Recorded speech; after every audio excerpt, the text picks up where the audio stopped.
Casey. It's that time again for another episode of 40k Fanatics Podcast. Same I'm time, Shane. same place. Sorry I interrupted. Yeah, that's good. That's good. We recorded early last week and late this week, and now the rust is piled up. Yeah. You got However, you guys may have saw, especially on the YouTube. So everything on Spotify and all the various apps, nothing's changing there. The release day is still Friday at what? What time Friday? 8 a.m. 8 a.m. Friday is your spot to catch us. But over on YouTube, we've moved the release date over to Monday at about noon. Mm-hmm. Because... Actually, 2. It was 2. It was 2. Monday, so 2 o'clock Monday, that's Central Standard Time, is when you can catch us on the YouTube. And I know we have many, many people that listen on the YouTube. And a lot of people that comment. And comments last week were good about is 40K chess, sports, gambling, or war. And I felt like I made a good case for it not being chess. Yeah, some dude really patted you on the back. Yeah. The other thing about it is there seemed to be a lot of interest in people leaning into the idea that it's war. Like having a lot more fun with the silliness of the thing rather than trying to whittle it down. And of course, that conversation was mainly concerning tournament and competitive play. However, I think even our most casual games, at least in our area, tend to be very tournament adjacent, tournament practice, competitive, styly. And so I'm glad that there are pockets where people are a little more interested in just playing the cool stuff. Doing the story. Doing the thing. For the experience of it, you know? But get in the comments and let us know what you think, whether or not you hate the crap I have to say, or like it, or whatever. You can write big old paragraphs, and sometimes I will bother to read them, and sometimes I won't. But today we've got, today Casey is the star of the show. You've done much commission painting lately, and I'm going to pick your brain about that, your thoughts on it, and maybe the listeners, some of the more handy painters may glean some knowledge from you. Perhaps they could justify this expensive hobby that they have. I'm psyched. I'm totally ready for it. But first, we open the Bits Box. The Bits Box is a part of the show where we talk about what we've done in the hobby the past week. And we've got a long week, so I've got stuff. Yeah, we got stuff and things. What have you done in the hobby, Casey? What haven't I done? Boy, I got some new minis for my coming up Blood Angels army, working on that Orktober experiment that I am doing, and just some all-around hobbying. You know, just kit bashing, painting, airbrushing, talking, wheeling and dealing. Finally turned in that Necron models for a local commission here out in Memphis. And other than that, mostly just painting and playing Space Marine 2, of course. Yeah, you've been streaming that. Yep, Mondays at 9 p.m. Go check us out on the Twitch. Check them out. I started work on my Land Raider. I've talked a little bit about the Land Raider. And this is interesting because I went over to his house last week and it was completely unprimed. Yeah, so I went ahead and primed it. I primed it inside because I didn't have enough in the old rattled can to even do it. So I decided to prime it inside. But then I had to come up with a way to hold it. So I drilled a hole in the bottom and went outside and cut me a block of 2x4 and super glued with a piece of paper clip the 2x4 to the bottom of the Land Raider. So it's on a plinth. It's on a plinth. A plinth of sorts. It's on a 3.5 by 2.5 inch block. Well, what I wasn't going to do is try to hold it. I've done that before. And fair, it's big. And even when you're trying to hold something and paint it, if you've got gloves on or whatever, you're still going to get some fingerprints in your prime job, and that's going to look terrible. Yeah. Also, you cannot reach everything while you hold it in one position. So now you've got to readjust and readjust. It's a disaster. And I learned that on my Vindicator tank.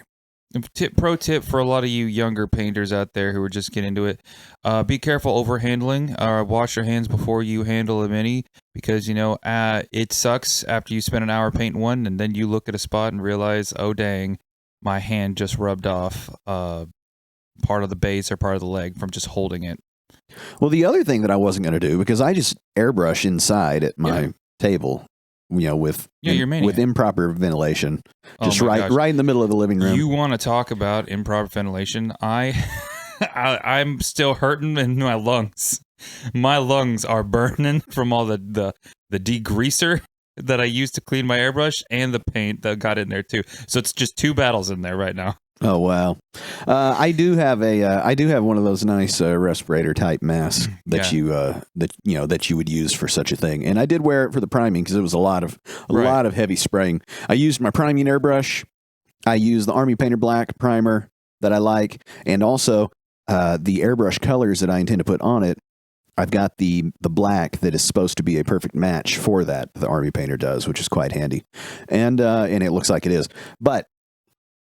Another thing I was not trying to do, the reason I put it on this plinth was I'm spraying at the painting desk. So there is a direction that I spray. I'm right-handed. So kind of over at 10 and 11 o'clock, if you're looking down the painting desk, there's quite a bit of sprayage over there. The base of my light, my old dry palette, all that crap has a dusting of a number of colors, mostly black primer. You got a pretty busy work area. I do. And, but what I was not trying to do is just set this tank on the table and then spray around it, because then you just have paint going everywhere. So I put it on the block and that worked really well. And then I put it on thick. That took a day to dry. The next day I got my gray. I got this light gray color again from the Army Painter Air range. Mm-hmm. I put it in the nice airbrush. Air quotes, nice airbrush. And started tracing the edges and things and the sort of center panels of this all black tank with the gray. And then went back over again with a nice airbrush and now using the black paint that matches the primer to sort of clean all that up. So now it's like a gray and black sort of gray. It's got sort of gradients here and there on all of its panels. And that's kind of the starting point.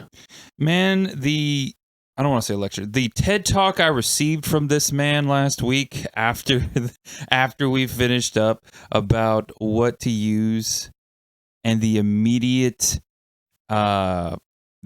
karma for afterwards was ridiculous, because you gave me a little spurt about how, use the air paints and all this other stuff, and all this stuff specifically made for airbrushes. And I'm like, nah, fam, I'll just mix some paint together with some water and go. The karma. It came to get you, didn't it? Quick. Yeah, so there's a couple of things. All right.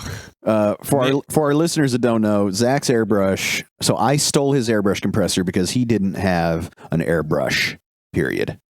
And so it lives at my house now. Yeah. And by the way, it's not great. There are problems with it. Harm, no foul. Yeah, there are problems with it. It's like $100 thing. Yeah, I'm at some stage I'm going to get another one, but right now I'm making it work. And I'll talk about that if you want, like what's actually going on with it. But you have got one of those all-in-one jobs with the canister that is the compressor on the bottom and the little cheap airbrush built onto the top. And that thing is just the, 50 cal Desert Eagle Jam-O-Matic. Right? Like that thing will get you killed when you need it. That's great. And the thing about an airbrush that I've learned is no matter how well you keep cleaning them, no matter how well you change colors, you clean them out every time you use them, there is an amount of funk that gets up in its cockles and subcockles that will eventually clog it and drive you and nuts. Require a total breakdown, an isopropyl alcohol bath, and a rebuild. Mm-hmm. It will happen. Now, since I've switched to using a cheap, crappy priming airbrush, and my good airbrush now is only spraying those Army Painter air paints mainly, I'm getting a lot more time between those breakdowns. But yeah, you were playing with fire. Yeah, he was like, "Oh yeah, you definitely got to play with this air air equivalent of paint. It runs smoother. You don't have to mix it. Just put it in there and go. And I was like, nah, I'll just keep doing what I'm doing. It's only like 5 or 10 minutes of mixing, and then I'd use it for badge painting mostly. It's not a big deal. And then I came in and I have this new airbrush. Well, I would say new. It's a cheap $20 cake icing airbrush with a battery pack on compressor all in one. And I come in, I mix all this paint together, I put it all together, and pop the paint in there, get ready to go, and the battery just died. Oh, no. I forgot to charge it and had a ton of paint just going to waste. Will it run plugged in or no? It will run plugged in, but only for like a minute. So I was going on, as the battery slowly would die, I would have to like paint in spurts. Oh, that's terrible. So like something that would have taken me 15 minutes took me an hour and a half. And you had drying paint in the cup. Just that I wasn't going to let go to waste. Right. Well, and that you couldn't get out of it. Exactly. Yeah, that's tough. That's tough. So that compressor that I got from you. Anyone with airbrush quality paint, give it to me. The deal with that compressor, just to close the loop on that, is it can't keep up with the kind of pressure that I would prefer to run it at. Okay? And what I mean is when you start spraying, the pressure drops and then the motor kicks on. Mm-hmm. And when the motor kicks on, it sort of reaches a spot that you can live with. The problem is that however that motor works, I believe it's a piston-driven vacuum system. It, being that it's a piston thing, it has like an RPM. And so it's like it's a cycling thing. It's like tick, tick, tick, tick, tick, tick, tick, right? It's quite fast. Right. However, I've noticed that you get some real clean spray if there's some gas in the tank. But then once the compressor pops on, that tick causes a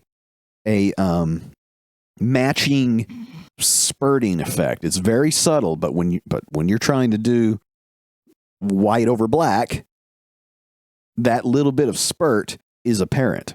Oh yeah. And it's obnoxious. So I'm tempted to go get like a nail gun framing compressor because it's got a big old tank. The motor is going to be loud as can be. Oh yeah. But the motor's hardly ever going to turn on. It's fair.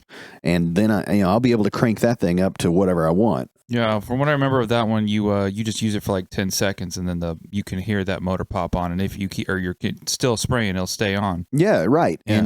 And then it's fine for most things, but when you really want to get in tight and do detail work, it's not ideal. And like I say, it's that cycling that makes it act funny, I believe. With my new priming airbrush, it doesn't matter. I'm running that thing wide open, and for some reason, it seems to spray harder than my Iwata Neo does. I don't know why that is. I mean, I've looked inside of the new one, yeah, and it's got like 3 holes where the air comes out, and the Iwata only has 1, but the one is bigger.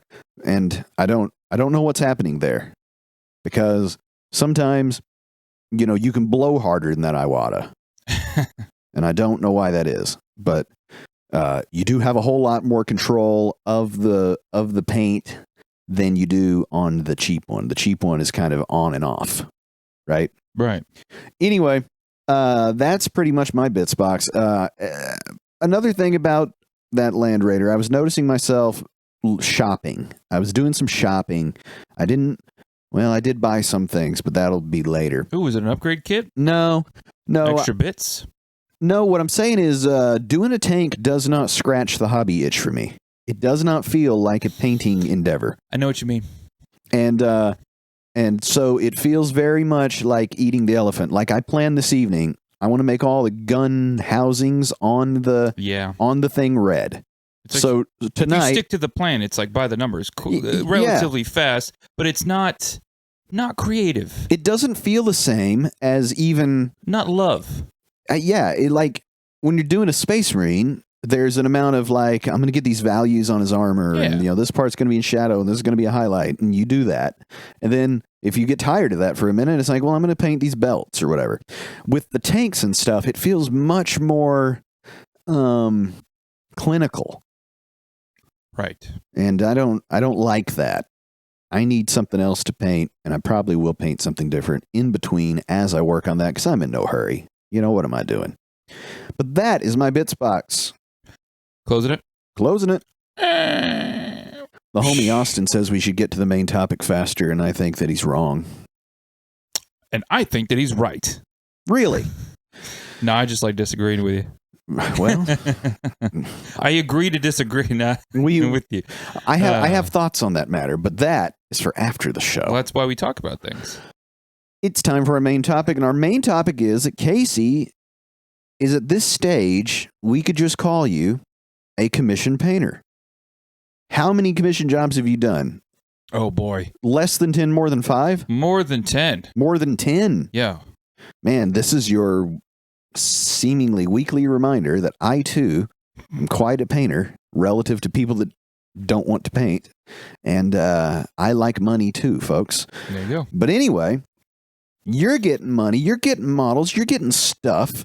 But I'm more interested in picking your brain about the process of painting for, let's call it, painting for compensation versus your own, hobby, that thing, right? Yeah, like painting for yourself and then painting for others. Yeah, painting for yourself versus painting for others. And I have a pointed guide for that where I'm going to compare different bullets or lists, I guess you would, the layman would say, and compare on one side to the other.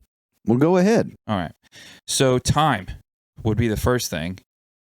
Time spent painting can be way different when you're painting for commissions. Yeah, I have a sort of list of questions in case you didn't have much presentation, but you can shoot if you want. Yeah. So my question on that is, when one is painting for themselves, unless they're doing a big army, there's a big plan for how long it's going to take to get this thing done, and this is it's army painting / speed painting strategies. Yes. Comes down to how much they pay. Right. So when you're doing it for commission, like, how aware are you of the amount of time, or how much are you caring about the amount of time that you're trying to put into something versus the progress you're making? Well, the important thing is when you do these jobs, you're keeping yourself sharp with your own hobby painting as well as the commissions.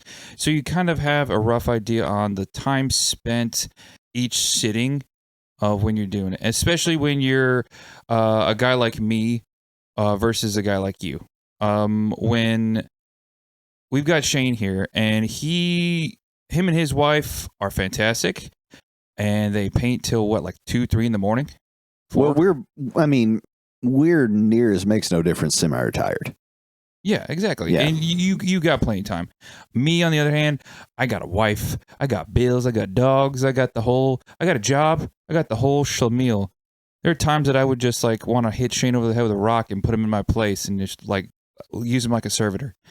Focusing on time is a big deal. Like, you just got to break it down with, I paint from 9:30 until 11:30, sometimes midnight, because I need to go to work. I need to spend time with my family. So I figure out how many times I could do that a week. How many times is that not going to kill me on top of it? Because burnout with these projects can be a big factor. Yeah. So I think that tying into that is a couple of things. So the time versus the progress, I find when I'm painting, which my painting has been in a steady state of like growth. Oh yeah. Right? I'm constantly trying new things, which often creates new problems that then I have to solve. And when you're doing that, you have no idea how long it's going to take. Exactly. So, how much of the quality is attached to the sort of time? Or, like, you've got such a variety of projects. How do you find the spot where it's like, I know I can do this project like this, and then do you just not encounter those problems? Well, I think about it in terms of Battle Ready, Battle Ready Plus, and Parade Ready. It is my personal system of how I do it. Other people probably have other systems. Airbrushing is something new to you. It probably saves you a ton more time than what you used to do, right? Yeah. I just started doing more airbrushing for the basic stuff, base coats and stuff. It does save time, but there's other factors to put into there. When it comes to things like Battle Ready, which is something that gets thrown around a lot in the 40K I was going to say, define these for you, because those three terms are totally meaningless to me as someone who is, like, I told you when I walked in today, I haven't used a wash in about 2 months. Exactly. Because I've decided, no, I'm going to paint my shadows in. There you go. Like your Golden Demon winners and people, which don't get in the comments like, oh, those guys use everything. They use washes too. That's not what I mean. All right. I'm saying if you gave them some rocks and told them to make paint out of it, they'd still paint stuff. Right. But that's been a thing that I'm doing now. That, what does that mean, right?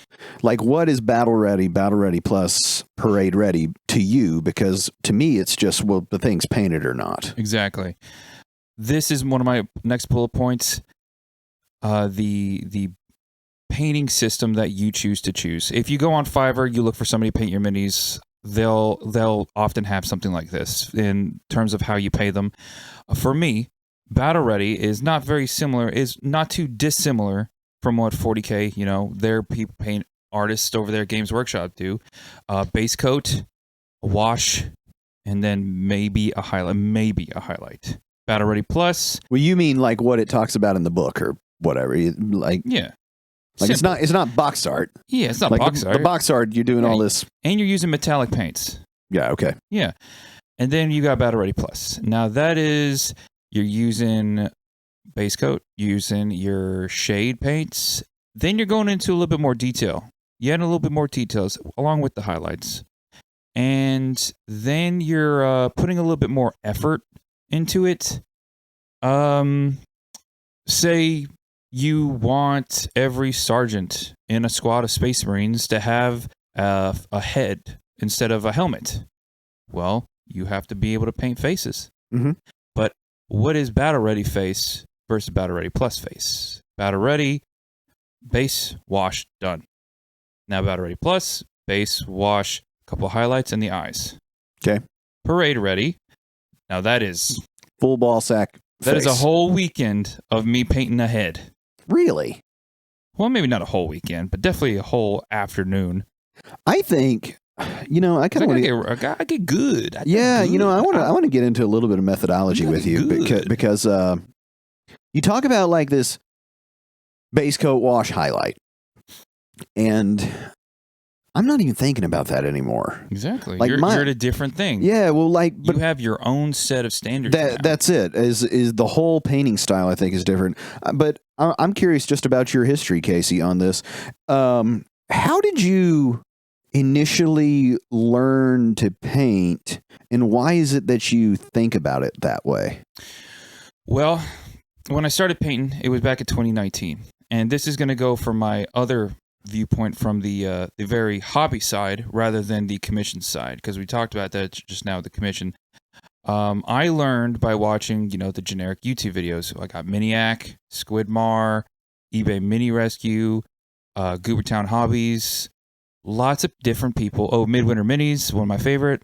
And I just watch what these guys do. I look at also the Warhammer videos that have been posted for like years now. Those. Exactly. So as you named thin coats. As you named the people, because I'm familiar with most of those people you named, they don't do what you're talking about.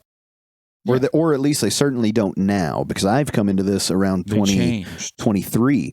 Yeah. Like the Squidmar and Lucas are not doing any amount of like base coat, wash, highlight. They're not doing that at all. Exactly. They're always busting out their name brand airbrush, and it sort of, all of it becomes this one thing. They built their flow. Yeah. So that's where the hobby side of things come in.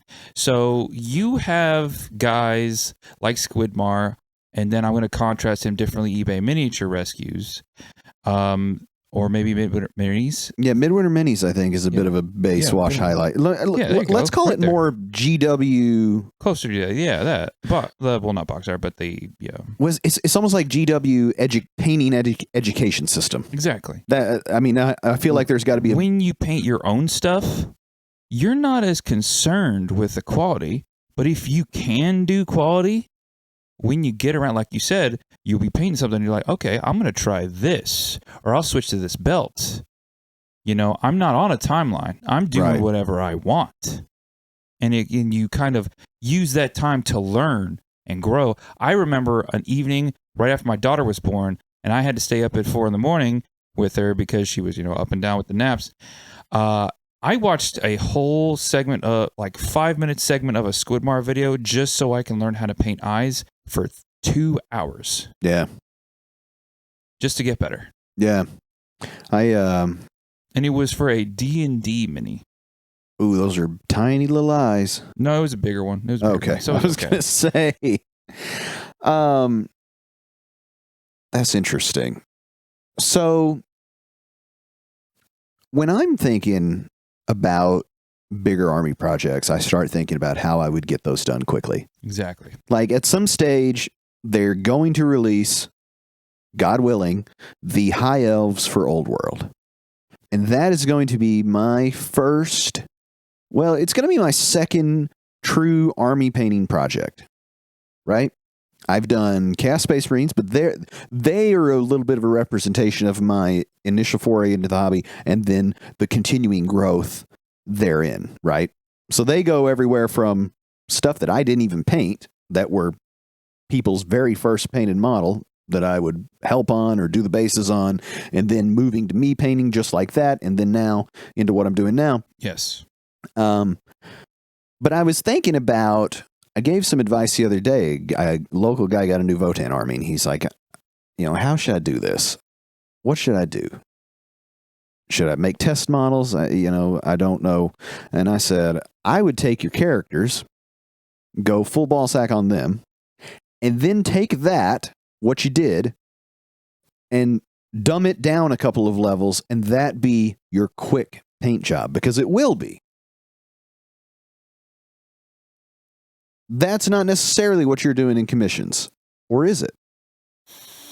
Well, commissions, there is the plan, like you said, the planning and the taking the step-by-step whole thing, and I wanted to kind of hit on that a bit. When you come up with how they want them getting painted, you have to remember what their deadline is. And that is an important part of the time, because if somebody wants a character at parade ready standard, something that's going to take you days to do to the high level, like borderline golden demon, like you said, you're going to have to make a plan, stick to it, and get it done on that person's timeline. I did Azrael of the Dark Angels earlier this year. My family went somewhere for the weekend, didn't see them at all. I stayed up and was basically painting it up to the point where I was walking out the door, and our good friend Sam in our local community picked them up. Shout out to Sam, he's a good guy. But then you've got like these Blood Angels that I'm doing now. I have no timeline. I have all the time in the world. This guy really doesn't care, and he's already paid me. So it's really just leisure time. So you do get to sort of experiment at your Yes. At your But at the same time, you have to remain professional. Don't be that guy that takes 6 months on something that's going to take you maybe a month. Oh yeah, no, that sort of thing's ridiculous. But then you've got your hobby side. Me and you talk about this all the time. Gray minis. We don't like them. We don't. We don't like them. Hold yourself to a standard. Yeah, no, we like to gatekeep and be obnoxious about this and strident. You do not get your 10 pain points against us. we do not like to see them. Yeah, just spend a little time. I'm fine with it being just 3 colors. I don't care. But don't come at me with some gray plastic and try to get the paint points. The 3 color. Look, I'm fine with 3 colors too, because that's sort of the codified thing. But at the same time, I'm not fine with 3 colors. And we're not saying it's just about the points. We're saying be a little bit more, if this is what you love, if this is what you want to invest your time and money in, do it. Put a bit of effort into it, and you'll love it even more, and you'll appreciate it even more. I love that GW uses a bit of stick in the game side to get people to paint stuff, because there are so many people that, I may have said this in a previous pod before, but if this is the first one you're listening to, then you get one of my frequent soapboxes. There are so many people who begrudgingly slap on those 3 different colors and some sand for their first army, maybe their first 2 armies. But there are tons of people that are made to do that. And out of those tons of people, there are a not insignificant amount who look up a couple years later and they're on their 2nd or 3rd army and they're saying to themselves, I think I'm going to make these guys look kind of good. And that is awesome. I mean, it's awesome for GW because they sell paint and all that, but it's also awesome for the hobby on the whole because, one, I think that there's a great amount of fulfillment and enjoyment that can be taken from painting. It's my second favorite part of the thing. It could be my favorite part of the thing, if I'm being honest. The playing is good, but sometimes you get games that are better than others. The painting is almost always enjoyable. So I may change my list. I may put painting number 1, playing number 2, building is a distant third at this point. I love building. I can almost do without the building these days. If people would just build the crap cleaner, I would buy stuff built, but they don't. They leave some big old chunks of sprue and mold lines, and I can't with that because I want to paint it real well. There you go. Now, my next point is going to be about resources. Do you have any questions about that? Make the point, and we'll see. Resources. What you use for your commissions, it's not always going to be the same when you paint for yourself. So if I need silver primer and I got to paint something, I don't care so much if I go down to Lowe's and get me a $4 can of the crappiest metal primer. But if I'm getting a dude who's paying me a couple hundos for a captain to be parade ready standard, I'm going and getting me, I might not even do that. I might just get like multiples of the Citadel, or the Army Painter stuff, the high quality stuff. And I will schedule a day that has 0 humidity outside and I will go. You need to get you a priming airbrush, sir. I do. Fair. And then you've got the paints. What paints are you going to use? Yeah. What are you going to slap on some terrain paint? Are you going to dry brush this? Are you going to use field grass for this? If they use field grass for your commission, that's less field grass for you and your hobby. Yeah, I mean, I feel like that, I don't know, we've had a discussion. I don't think we want to get so much into money in this particular discussion, but you got to charge enough. Exactly. Look, I'm as anti-union as a person as you will ever meet. And I'm pro. Yeah, no, I am anti-union. To a point. I don't even believe in paid time off. I don't believe in it. Vacation, take your vacation. I don't want to pay you for vacation. Anyway, that's a separate thing. Paternity leave should be a thing. But at the same time, I don't believe in giving stuff away. So when someone says, I do musical performance. When someone's like, yeah, I'll sit in the corner and play 4 hours for $50. It's like, man, what are you doing? One, the guy that's saying he'll do it for $50 is certainly not as good a show as the $250 guy, me. But he may be good enough. And if he's good enough, then, a place may weigh, well, for $50, we can get that guy. For $250, we can have him. We'll take the $50 guy because we don't feel like there's $200 in difference. To which I'm like, $50 guy, you could have said $150. Yeah. And actually been able to afford the gas to get here. Yeah. Right? So that's a part of this thing. If you're thinking about doing commission, charge enough money that you can afford the supplies. What are you doing? One, your time's worth something. Your skill in doing the thing is worth a lot because the very fact that anyone's coming to you to do it means that they don't have that part, and that you can't just go to the shop and buy that. Mm-hmm.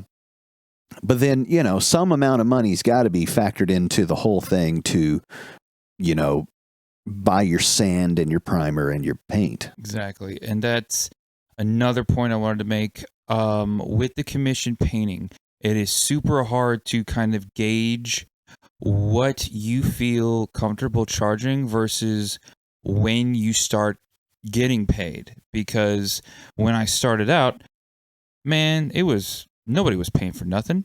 It was like recession just hit. Nobody really wanted to do much. And I was like, COVID's a thing. Everybody wants to do their own stuff. So, I offered to paint cheap, do a good job, give them revisions, and then do it for just the models. As time went on, I charged a little bit more. I still charge probably a little bit less than I'm worth. But now I've got a few people saying, man, you really should put yourself on like a website, on Fiverr. You got to apply to these paint companies and apply with them and see if you can work for them. And, building your confidence while upping the price of your paint and knowing how skilled you are is also a huge change as you can get into being commissioned versus hobbying. Because when you're hobbying, the cost doesn't really matter when you get better. But when you're a commission painter, you're thinking about all these things. Yeah, I think that a lot of times when talking about commission painting, we talk about it because it is a hobby that we do. And we just use that word as a catch-all thing, like 40K, the hobby. But I'm hobbying in my house. When you're doing a commission paint, you're jobbing. Yeah. That's not the same thing. Yeah. And that's, hobbying and jobbing are two totally different things. It can take out the enjoyment sometimes. Sure. But also, a thing that I notice that people do with anything that is considered a hobby by most that they do for a job is a lot of times they initially undervalue that thing professionally. Yeah. And I urge everyone not to do that. All right. There are plenty of you that have musical instruments and things that are your hobby. Right. And then you go and someone says, how much money do you want to do that? And you still think, well, I mean, I'm just here for fun. I'm hobbying. No, you're jobbing now. Mm-hmm. You would not go and flip those hamburgers over for the feel goods of it or for $2 an hour. You're not going to do that. So if ever you find yourself faced with the reality of having the opportunity to take your hobby and turn it just for a moment into jobbing, yep. Figure out what you'd want if you didn't like to do this. Exactly. Because there's a good chance if you end up doing it often enough, you're not going to care to do it anymore. And honestly, 40K is way better than music about that. Like I don't hit a note on a piano unless somebody's paying me to do it, because I've done plenty of that. There's nothing new happening with that. Exactly. Right? The painting and stuff is an ever developing thing, and it's artistic. At some stage I could be like, I'm going to do a monochromatic, ink lined looking unit of 40K stuff. Totally weird and different. And that'll be a new challenge to overcome. And that will bring me to my final point. Enjoyment. Enjoyment in the commissions and enjoyment in the hobby, totally different things. If you're doing your hobby and you paint 10 orc boys to battle like the lowest standard, let's say lowest standard, I'm not going to use bad already, lowest standard, just to get them out because you're going to have to paint 30 more orc boys. You still love those orc boys, and you're still going to enjoy painting them. Now, it might take you a little bit longer because you're doing it for fun, but it's still fun. But then you've got, let's say, you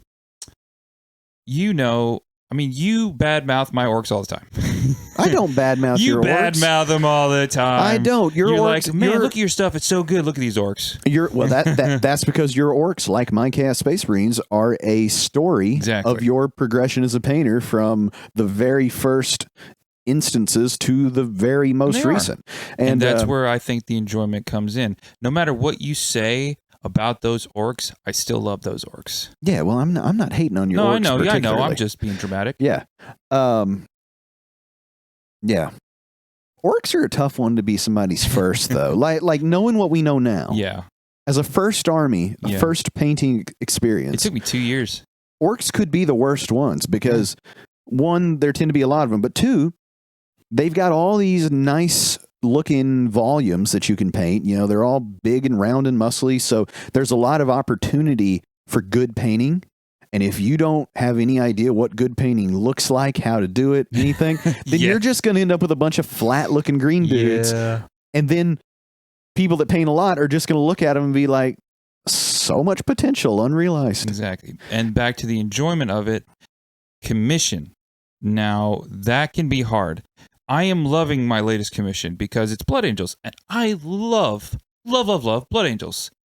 But then you've got the ones I don't like. I hate Dark Angels. Yeah, I had a question on my list about this, and Never painted Necrons. I think we can put it together here.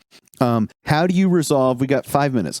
Okay. The variety of project with the sort of time that it needs to take and the standard and all that, because it's like if you'd never painted Tyranids before, that's a lot of problems to solve right quick, isn't it? Make it fun. Make a plan, stick to the plan, and trust the process. You're always going to get to that awkward stage, especially with ones that you hate.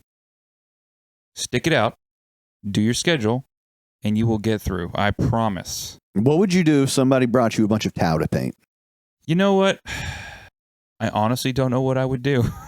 Because I've never painted Tau, don't know how to paint Tau. I'd give it my best shot, and I'd probably do a good job, but I'll have to research it. Well... But I would hate it every minute. you know what I do when someone brings me a musical project that I don't have any interest in? You say I want that money. I charge triple. There you go. and sometimes they pay you triple.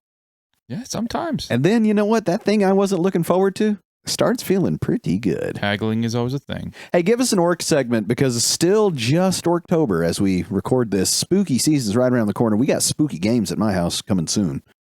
For those of you who don't know, orcs out there, they use teeth as currency. And my favorite clan, the Bad Moons, have, for some reason, an abundance of teeth growing out of their heads, even for an orc.